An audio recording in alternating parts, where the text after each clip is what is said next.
오늘 새벽에 보실 말씀은 요한복음 18장 28절부터 38절 말씀입니다. 붙잡히신 예수님은 대제사장 앞에서 재판을 받았습니다. 그리고 이어지는 오늘 본문에서는 로마의 총독 앞에서 재판을 받습니다. 그래서 대제사장 앞에서 재판을 받으심으로써 진짜 대제사장이 누구인지를 보여주셨다면, 오늘 로마의 총독 앞에서 재판을 받으시면서 진짜 왕이 누구이신지를 보여주십니다. 그럼 내용을 보도록 하죠. 28절.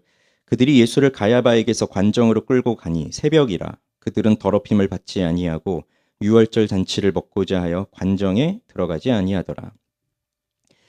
예수님을 가야바에게서, 가야바하고의 재판은 좀 생략되어 있지만 요한복음 안에서는 가야바에게서 로마 총독 관정으로 끌고 갑니다. 이 시간을 새벽이라고 보고 있는데, 아마 닭이 우는 시간인 새벽 3시에서 6시 사이에 대제사장에게 재판을 받고 그 이후에 한 6시쯤에 이 총독 관정으로 끌려간 것 같으니까 지금 이 시간입니다. 거의 지금 이 시간일 겁니다. 지금 새벽 6시쯤. 근데 여기서 특이한 점이 나오는데, 유대인들이 더럽힘을 받지 않고 유월절 음식을 먹기 위해서 자기들은 그 이방인 관정 안으로 들어가지를 않습니다. 이것이 자신들이 유월절을 지키기 위해서 지금 총독 빌라도를 만나러 왔지만 들어가지는 않아요. 이게 자기들이 만들어 놓은 종교적 규율을 지키기 위해서 지금 그렇게 하는 거거든요. 그 자기들이 만든 규율은 열심히 지키면서 정작 하나님의 말씀은 제대로 알지를 못해서 하나님의 아들을 죽음으로 몰고 가는 그 모습이 여기 나옵니다. 그 다음 29절. 그러므로 빌라도가 밖으로 나가서 그들에게 말하되 너희가 무슨 일로 이 사람을 고발하느냐. 대답하여 이르되 이 사람이 행악자가 아니었더라면 우리가 당신에게 넘기지 아니하였겠나이다.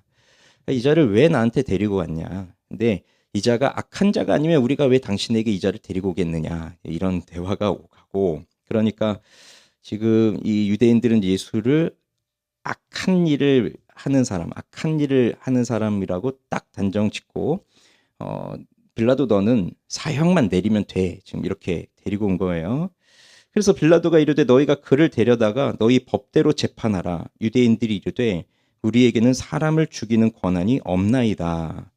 빌라도는 유대인들의 이 종교적인 내용에 휘말리고 싶지 않아요. 자신에게도 이득이 될 것이 없어요. 빌라도는 굉장히 계산이 빠르고 자기 이득을 위해서 움직이는 사람이기 때문에 이게 봐서 자기한테 별로 도움이 될 것 같지 않거든요. 그러니까 그냥 너희들이 데려가서 너희들 법대로 해라, 이런 건데, 근데 처음에 이 유대인들이 빌라도 앞에서 이 사람의 행악자가 아니었다면 우리가 왜 너한테 넘기겠느냐, 이런 말을 할 때는 좀 무례한 태도로 야 빌라도 너는 사형만 내려, 이런 태도였는데, 빌라도가 비협조적으로 나오잖아요. 지금 그냥 니들끼리 알아서 해. 그랬더니 이 사람들이 좀 꼬리를 내립니다. 그러면서 우리에게는 사람을 죽이는 권한이 없습니다. 지금 이렇게 말을 해요. 물론 당신은 로마의 지배하에 있었으니까 또 사법권도 로마가 가지고 있는 것이 당연한 것인데, 그 사내들인 공의회라고 입법권은 있어도 종교적인 일 관리하고 하지만 직접적으로 사람을 사형하거나 하지는 못했습니다. 그러나 그것도 말이 안 되는 것이, 이 유대인들이 이 대제사장을 비롯해서 지금 이 유대인들의 당국자가 그러면 사람을 아무도 사형을 못 시켰느냐? 그렇진 않거든요. 가늠하다 끌려온 여자 돌로 쳐서 바로 그 자리에서 죽이려고 했잖아요. 그 다음에 뭐 그뿐만이 아니라 스데반을 생각해 보아도 스데반 바로 그 자리에서 돌로 쳐서 죽였단 말이에요. 그 다음에 예수님의 제자 사도 야고보만 하더라도 사도행전에 보면 야고보도 바로 칼로 죽여버려요. 그러니까 이 사람들은 뭐 말로는 우리는 사람을 죽이는 권한이 없습니다. 뭐 물론 맞긴 하지만 또 죽이려고 마음을 먹으면, 종교적 문제로 죽이려고 마음을 먹으면 얼마든지 그 자리에서 바로 죽일 수도 있는 게 이 사람들입니다. 그런데도 이들은 그렇게 하지 않고 예수님을 빌라도 앞에 데리고 와요. 그 이유가 무엇일까요? 32절은 이렇게 말합니다. 이는 예수께서 자기가 어떠한 죽음으로 죽을 것을 가리켜 하신 말씀을 응하게 하려 하십니다. 자, 이 말씀은 요한복음 앞에서도 이미 나온 적이 있었고요. 그 다음에 여러 복음서들을 보면 예수님이 이미 자신의 죽음이 어떠한 죽음일지를 말씀하셨습니다. 요한복음에서는 인자가 들려야 한다. 뭐 이런 내용들을 하셨고 마태복음 20장 18절 19절에 보면 보라 우리가 예루살렘으로 올라가노니 인자가 대제사장들과 서기관들에게 넘겨짐에 그들이 죽이기로 결의하고 이 부분 이루어졌죠. 그 다음에 뭐라고 나오냐면 이방인들에게 넘겨주어 그를 조롱하며 채찍질하며 십자가에 못 박게 할 것이다. 이 얘기를 합니다. 지금 이방인에게 넘겨주고 있는 거거든요. 실제로 죽이는 건 이방인이 한단 말이에요. 사형을 내리고 십자가에 못 박고 하는 건. 그러니 예수님이 이미 자신이 어떻게 죽으실지에 대해서 다 말씀을 하셨고 그것이 응해지기 위해서 지금 이 사람들은 빌라도 앞에 데리고 옵니다. 이것이 하나님의 구원의 계획이었어요. 33절 이에 빌라도가 다시 관정에 들어가 예수를 불러 이르되 네가 유대인의 왕이냐? 자 빌라도가 신문합니다. 네가 유대인의 왕이냐? 이게 이제 유대인들이 고소한 내용인 거죠. 유대인의 왕이라고 한다. 그러면 이게 왜 문제가 되냐면 로마를 상대로 해서 반역을 일으킨다는 거죠. 우리의 황제는 가이사뿐인데 얘는 지금 그걸 거스르고 자기가 왕이라고 합니다. 황제에 대한 반역입니다. 그러니 이건 종교적 문제가 아닙니다. 이렇게 고소를 한 거예요. 그런데 지금 빌라도도요. 여러분 지금 예수가 끌려왔는데 네가 유대인의 왕이냐라고 물어볼 때 벌써 딱 보면 알잖아요. 이 사람이 무슨 사람인지 딱 보면 안다고요. 이 사람이 빌라도가 지금 이 총독까지 오는 동안에 뭐 얼마나 많은 사람들을 받고 얼마나 많은 악당들을 받고 얼마나 많은 재판을 했겠습니까? 그럼 벌써 감이라는 게 있잖아요. 아니란 거 알잖아요. 벌써 이런 일을 할 사람이 아니라는 거를. 그러면 빌라도가 만약에 이렇게 물어봤을 때 네가 유대인의 왕이냐라고 물었을 때 예수님이 나는 아닙니다 하고 이렇게 공손히 얘기를 하면 얼마든지 풀어줄 심산도 있습니다. 그렇지만 예수님은 이렇게 답하세요. 예수께서 대답하시되 이는 네가 스스로 하는 말이냐 다른 사람들이 나에 대하여 내게 한 말이냐. 그랬더니 빌라도가 대답하되 내가 유대인이냐 내 나라 사람과 대제사장들이 너를 내게 넘겼으니 내가 무엇을 하였느냐. 빌라도는 사실 예수가 유대인의 왕이든 아니든 뭐 상관없습니다. 관심도 없습니다. 자기는 유대인이 아니니까 나는 그런 거 생각할 이유도 없다. 그런데 유대인들이 또 대제사장들이 너를 나한테 이렇게 끌고 온 건 네가 분명 무슨 일을 했으니까 이런 것 아니겠느냐. 너 무슨 일 했느냐. 뭐 이렇게 묻죠.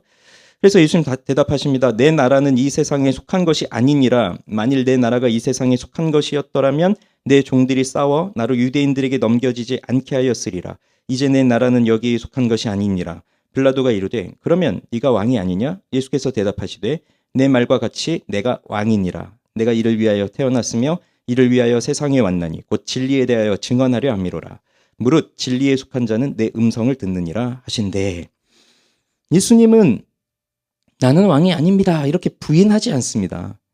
예수님은 네 말과 같이 나는 왕이다 이렇게 말을 합니다. 그렇지만 네가 생각하는 그런 종류의 왕이 아니다 이걸 말씀하시는데, 그래서 내 나라는 이 세상에 속한 것이 아니다. 내 나라가 이 세상에 속했다면 벌써 다 없애버렸을 거다. 내가 이렇게 끌려오지도 않았을 것이다. 그러면 무엇을 하러 왔다고요? 이 왕은 진리를 증언하기 위해서 왔다. 나는 진리를 증언하기 위해서 온 왕이다. 그랬더니 38절에 빌라도가 진리가 무엇이냐 하고 물어요. 그 다음에 이제 성경책을 가지고 계신 분들은 거기에 이제 딱 단락이 구분이 되면서 38절 안에서 구분이 되면서 이 말을 하고 다시 유대인들에게 나가서 이르되 나는 그에게서 아무 죄도 찾지 못하였노라라고 하는 이 38절 후반부는 다음 단락 내용으로 이어지죠. 39절하고. 그래서 어떻게 보면 오늘 딱 보려고 하는 본문은 진리가 무엇이냐 묻고 딱 끝나버리는 겁니다. 오늘 두 가지를 또 생각을 해볼 건데요. 우선 첫째는 어떠한 죽음으로 죽을 것인지를 이미 말씀하셨다는 것, 그리고 그것대로 이루어지고 있다는 것을 오늘 우리는 봅니다. 유대인들의 의도는 좀 분명합니다. 예수를 죽이는 것에 있죠. 이 화면 좀 잠깐 좀 조정해 주시겠어요? 설교 화면으로. 유대인들의 의도는 좀 분명합니다. 예수를 죽이는 것에 있어요. 이미 정해놓은 답이고 재판 결과이고 바꿀 수가 없어요. 그런데 한 가지 더 의도가 있습니다. 그들의 재판에서 사형을 내린다면, 유대인들끼리 사형을 내린다면 분명 반발하는 사람들이 있을 겁니다. 아직도 예수를 메시아로 여기고 따르는 사람들이 있거든요. 세례 요한도 두려워했어요, 이 사람들은. 그런데 확실히 예수가 메시아가 아니라는 것을 나타내기 위해서는 로마의 재판을 받고 사형을 당하는 것, 그것도 십자가에 못 박혀 죽는 것, 이게 그들이 의도하고 있는 바입니다. 십자가에 달려 죽는다는 건 나무에 달려 죽는 것이고, 그렇게 나무에 달려 죽으면 신명기에서 말씀하고 있는 것이 이루어지는 거거든요. 나무에 달려 죽은 자마다 하나님의 저주를 받아 죽은 것이다. 그러니 예수가 메시아라고 생각하면서 수많은 사람들이 따르고 있는데 그가 나무에 달려 죽으면 하나님께 저주를 받아 죽은 자니까 그는 절대로 하나님께서 보내신 메시아일 리가 없다. 그러니 아직도 예수를 따르고자 하는 사람들한테 딱 선을 긋는 겁니다. 이 자는 메시아가 아니다. 그게 이들의 목적이죠. 그래서 빌라도에게 데리고 옵니다. 그래서 예수님은 유대인들의 재판도 이미 받으셨고, 그래서 그들은 죽음 이미 딱 그 결정을 내려버렸고, 그 다음에 로마의 재판도 딱 갔습니다. 그래서 예수님은 유대인들에 의해서만 죽임을 당하는 것이 아니라 이방인에 의해서도 죽임을 당합니다. 그래서 유대인도 이방인도 모두 다 예수를 죽인 자들이 되는 겁니다. 사실 이 유대인들의 당국자들이나 빌라도나 그렇게 친한 사이는 아니지만, 같은 편도 아니지만 예수를 죽이는 것에 있어서는 한 편이 됐습니다. 같은 뜻을 품고. 그러면 예수님을 죽여달라고 하는 이들이나 예수님을 죽인다고 사형을 선고하는 사람이나 다들 어떤 사람입니까? 다들 누구인가요? 자기들이 만들어낸 종교적 신념은 아주 열심히 따라갑니다. 열심히 합니다. 그런데 그렇게 종교적 신념을 따라서 열심히 살았다 해도 그것은 하나님 앞에서의 삶은 아니었거든요. 그냥 내가 만든 삶이에요. 나를 위해서. 그러니 오늘도 우리는 이 새벽에 생각을 해봅니다. 그럼 나는 하나님 앞에서 누구인가? 나는 하나님 앞에서 누구인가? 내 종교적 신념을 따라서 내가 해석한 방식으로 살아가고 있는가? 내가 무언가는 열심히 하고 있지만, 그런데 정작 예수님을 앞에 세워놓고는 예수님이 누구인지를 몰라서 십자가에 못 박는 모습은 아닌가? 분명 나는 그런 사람입니다. 그런 사람입니다. 내가 무엇을 하면 우리가 여기 모여 있는 우리가요, 무슨 나쁜 의도를 갖고 악한 의도를 갖고 아주 이 악을 일삼으면서 사는 사람들은 아니지만, 그런데 우리가 무언가 선한 의도를 가지고 어떠한 좋은 일을 시작했다 하더라도 그렇게 살다 보면 어느 순간 위선적인 태도가 될 수도 있고요. 또 이것을 가지고 다른 사람을 비난할 때 쓰는 도구가 되기도 하고요. 그래요. 또 반대도 있어요. 아, 내가 이렇게 살아야 되는데 또 왜 나는 이걸 못하고 있을까? 이렇게 또 보여지면 그때는 또 낙심하기도 하고, 그리고 나는 이럴 수밖에 없구나 하고 자기 합리화를 하고 이럴 수밖에 없어요. 내가 누구입니까? 나는 내가 만들어 놓은 여러 가지 신념을 따라 열심히는 살고 있지만 그것이 정말 하나님 앞에서의 삶인지 돌아본다면 그저 아직도 자기 중심적인 생각을 갖고 살고 있구나, 이런 생각을 하게 됩니다. 그래서 예수님이 십자가에서 죽으신 거예요. 그래서 내가 받아야 할 재판을 예수님이 대신 받으시고 내가 받아야 할 하나님의 저주를 예수님이 대신 받으신 겁니다. 내가 선한 일을 해야지 하고 정말 선한 일을 할 수 있다면 예수님이 왜 죽으셔야 했겠어요? 죽으실 필요가 없으십니다. 예수님은, 우리가 그렇게 살 수 있는 사람이라면, 그래서 예수님이 오셔서 십자가에 죽으셨다면 예수님은 헛되이 죽으신 겁니다.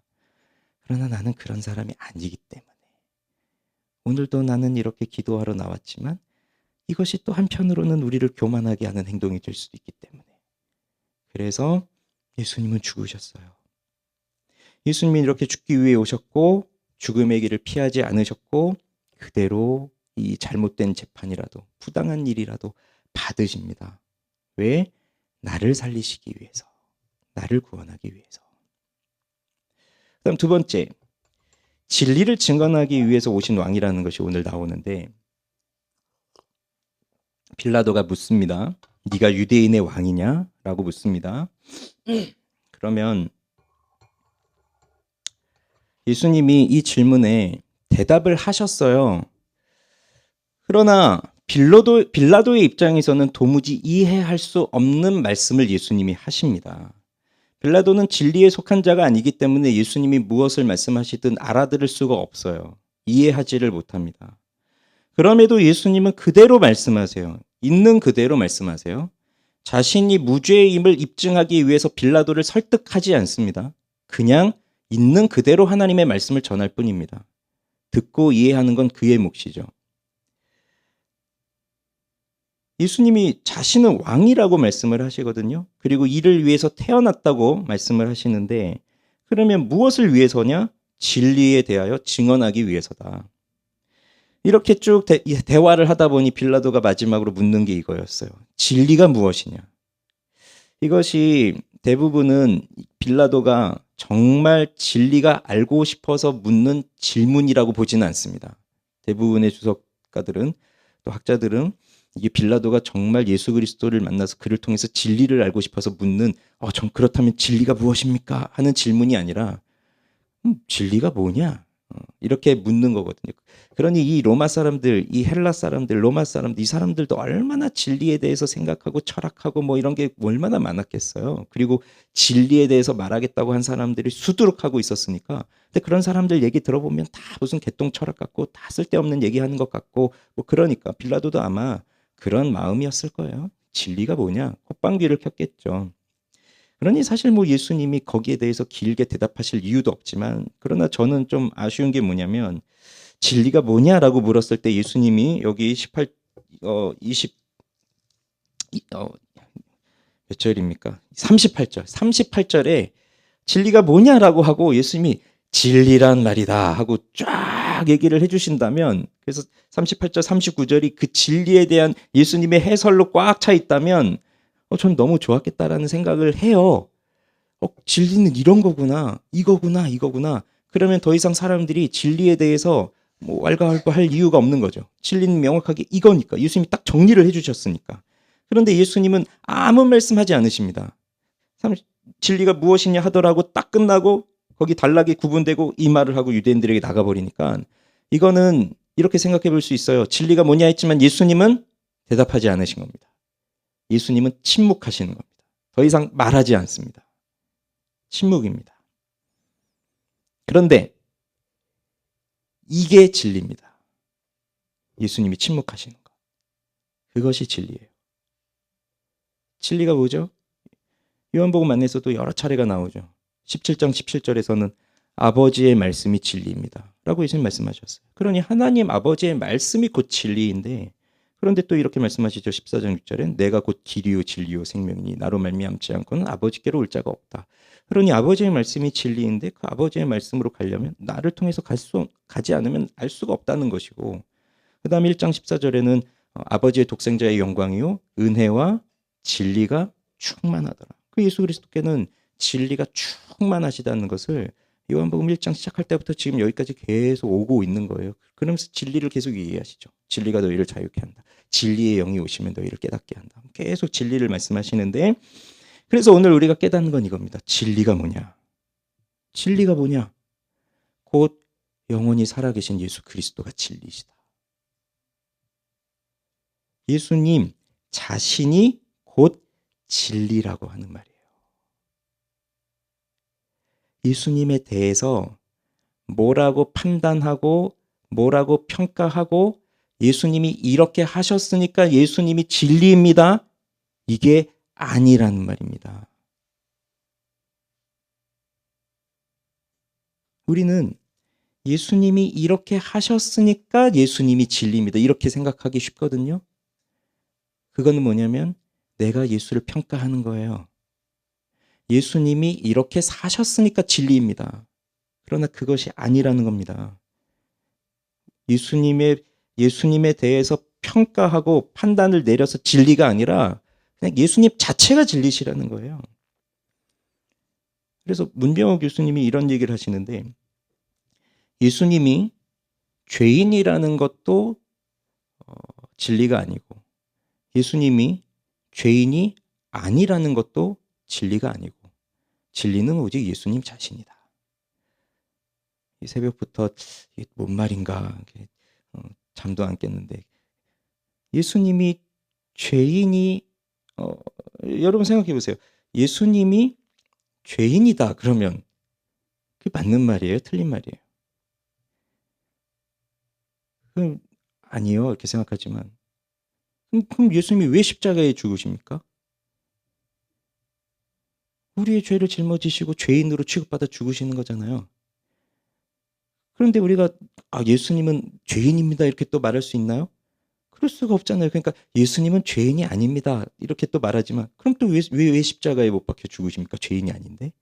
그러니 예수님이 죄인이라고 하는 말이 진리일 수도 있고 아닐 수도 있고 죄인은 아닙니다라고 하는 말이 진리일 수도 있고 아닐 수도 있고 둘 다 진리일 수도 있고 둘 다 진리가 아닐 수도 있다는 얘기예요. 그럼 진리는 뭐냐? 예수님 그 자체시다. 예수님 그 자체. 그래서 예수님이 이렇게 하셨으니까 진리입니다. 이것이 아니라 그냥 예수님 자체. 근데 우리는 자꾸 예수님에 대해서 판단을 내리고 평가를 하려고 해요. 그래서 판가름을 내려고 합니다. 그래서 이분이 진리입니다. 이렇게. 그러면 이것이요. 요한복음 속에서 나왔던 요한복음뿐만 아니라 공관복음도 마찬가지고요. 계속해서 사람들은 예수님한테 뭘 요구하죠? 표적을 요구하죠. 표적을 보여라. 그럼 우리가 믿겠다. 그리고 사실 예수님이 표적을 보이신 이유는 믿게 하기 위해서였는데 수많은 표적을 보여도 그들은 믿지 않습니다. 왜냐하면 표적을 보여라라고 하는 것 자체가 의도 자체가 네가 한번 해봐. 그러면 우리가 알고 있는 신학적 지식을 가지고 내가 가지고 있는 사상을 가지고 네가 정말 하나님이 보낸 메시아가 맞는지 아닌지 내가 판단하고 결정할게. 그리고 내가 원하는 메시아가 맞는지 아닌지 판단하고 결정할 테니까 네가 한번 해봐. 그래서 예수님이 수없이 보여주시지만 그들은 이미 눈이 어둡기 때문에 알 수가 없어요. 그러면 그렇게 표적을 구하는 모습과 자 예수님이 이렇게 하셨으니까 내 생각에는 그래서 예수님이 진리이신 것 같다라고 하는 것은 무슨 차이가 있을까요? 똑같은 모습입니다. 예수님이 가난한 사람들을 위해서 열심히 애쓰시고 수고하시고 친절하시고 자신의 것을 바쳐주시고 하셨으니 예수님은 진리세요라고 말한다면 그럼 예수님은 가난한 사람만 도우셨나요? 부자들은요? 언제나 예수님이 부자들을 냉대하셨습니까? 부자들을 언제나 정죄하셨습니까? 아니거든요. 그러니 사람들은 예수님의 어느 한 면만 보고 그게 진리라고 생각하고 그래서 우리는 그걸 따라가야 된다고 자꾸 주장을 하는데 우리가 어떻게 그걸 따라갑니까? 예수님은 그리고 그것만 하신 것이 아닌데 그래서요. 오늘 예수님은 침묵하세요. 그리고 그것이 진리예요. 예수님 묻습니다. 네가 유대인의 왕이냐라고 했을 때 네가 스스로 하는 말이냐? 다른 사람들이 나에 대하여 너에게 한 말이냐라고 빌라도에게 묻는데 이것도 한번 잘 묵상을 해보세요. 네가 진리냐? 네가 구주냐? 네가 우리의 구원자냐? 그러면 그것이 너 스스로가 생각하는 말이냐? 아니면 다른 사람들이 너한테 내가 이런 사람, 이런 하나님의 아들이다, 메시아다, 그리스도다, 나를 믿어야 구원받는다 이런 말을 들어서 하는 말이냐? 우리에게 이렇게 물어보신다면 예수님 뭐라고 답하실 건가요? 제 생각에는 제가 판단하기로는 예수님이 그런 것 같습니다. 다른 사람들이 이렇게 말하던데 4대 성인 중에 아주 훌륭한 분이라고 뭐라고 답할까요? 그러니 예수님의 한 면만 보고 예수님은 진리야 이렇게 판단하는 건 교만이에요. 인간의 교만입니다. 그냥 우리는 예수님 앞에서 아멘, 아멘 할 뿐이에요. 내가 평가를 내리고 판단하고 그래서 예수님에 대한 평가로 진리를 만들어낼 수 있는 건 아닙니다. 예수님은 아무 말씀 없이 침묵하시면서 다른 설명 없이 그 다음에 진리가 무엇인지를 보여주시는데 여러분 진리가 정말 무엇인지 알고 싶다면 38절 이하의 내용들을 읽어보시면 돼요. 예수님의 말씀은 등장하지 않지만 가끔 짧게 나오지만 무슨 내용들이 있습니까? 잡혀가죠. 재판받죠. 채찍에 맞죠. 십자가에 못 박히죠. 창에 찔리죠. 죽으시죠. 무덤에 묻히시죠. 다시 살아나시죠. 성령을 보내시죠. 하늘로 올라가시죠. 그냥 그것이 다 진리라고 하는 거예요. 예수님이 했던 뭐 하나 때문이 아니라 예수님이 이렇게 사셨으니까 진리입니다. 그것이 아니라 예수님 자체가 진리시다. 그래서 진리가 뭐냐라고 물었지만 그 다음에 예수님이 그것에 대한 설명은 없지만 예수님이 당하신 모든 일들, 예수님이 하시는 모든 일들 그 자체가 다 진리라는 겁니다. 예수님 자체가 진리이시다. 그래서 예수님은 무엇을 하러 오셨다고요? 진리를 증언하기 위해서 오셨다는 거예요. 근데 증언한다는 거는 선포한다는 것과 성취한다는 것을 가지고 있는 말이에요.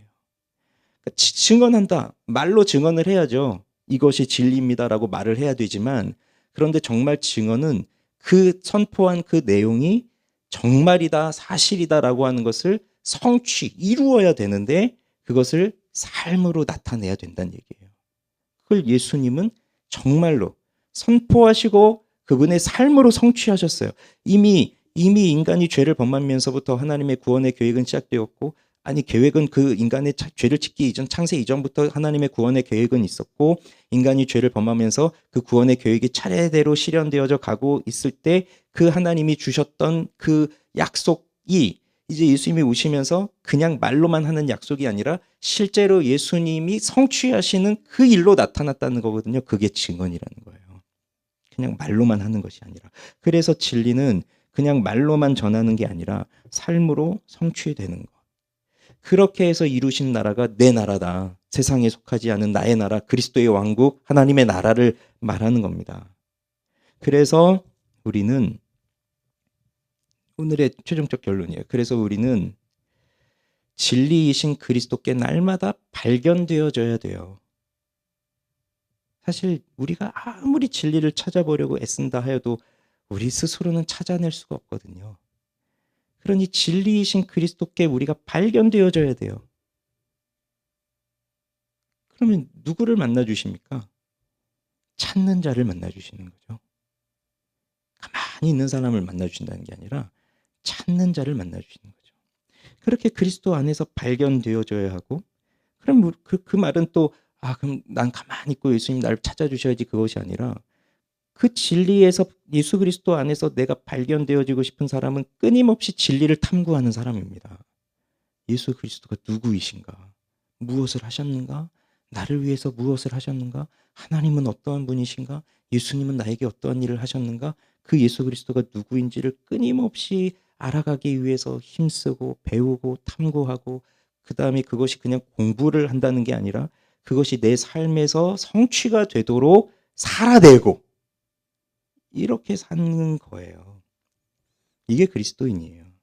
이게 신자의 삶이라는 거예요. 이게 우리의 정체성입니다. 그러니 날마다 우리는 하나님을 아는 지식, 그리스도를 아는 지식이 우리 안에서 날마다 쌓여가야 하지만 이것이 그냥 제가 계속 지식을 강조하고 하는데 그게 그냥 공부하라, 책 읽어라 그것만 말하는 게 아니라 알아야죠. 알아야 그러니 성경을 읽고 책도 읽고 공부도 하고 설교가 아무리 길어도 듣고 탐구하고 또 여러분 시간 내서 매일 성경 가지고 묵상하면서 이게 무슨 의미일까 스스로 찾아보기도 하고 하는 것도 필요하지만 정말 그것이 증언이 되기 위해서는 삶으로 성취해야 된다고요. 삶으로 살아내야 된다는 거죠. 그렇게 살아내는 사람들. 그게 이제 그리스도인들이라는 겁니다. 그러면 진리가 뭐라고요? 예수 그리스도 자신이다. 예수님은 바로 자신을 드러내시기 위해서 하나님의 약속을 성취하시기 위해서 오셨고 그렇게 세워진 나라가 하나님의 나라이고요. 우리 안에 그 하나님의 나라가 임한 거예요. 그럼 우리는 그 하나님의 나라를 우리 안에 임한 하나님의 나라를 어떻게 할 겁니까? 그리스도인들의 삶은 내 안에 이루어진 하나님의 나라를 이 땅 가운데 실현하고 싶어서 사는 사람들이에요. 그럼 한번 잘 생각해 보세요. 하나님의 나라가 무엇인가? 내 안에 이루어진 하나님의 나라. 그럼 나는 뭘 하면서 살아야 정말 이 땅에 그 하나님의 나라를 실현하고 하나님의 약속을 성취할 수 있을까?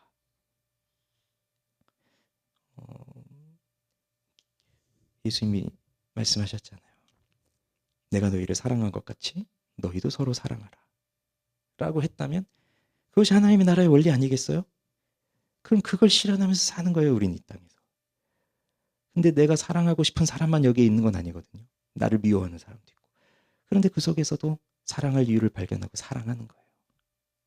예를 들면 이런 겁니다. 기도하겠습니다.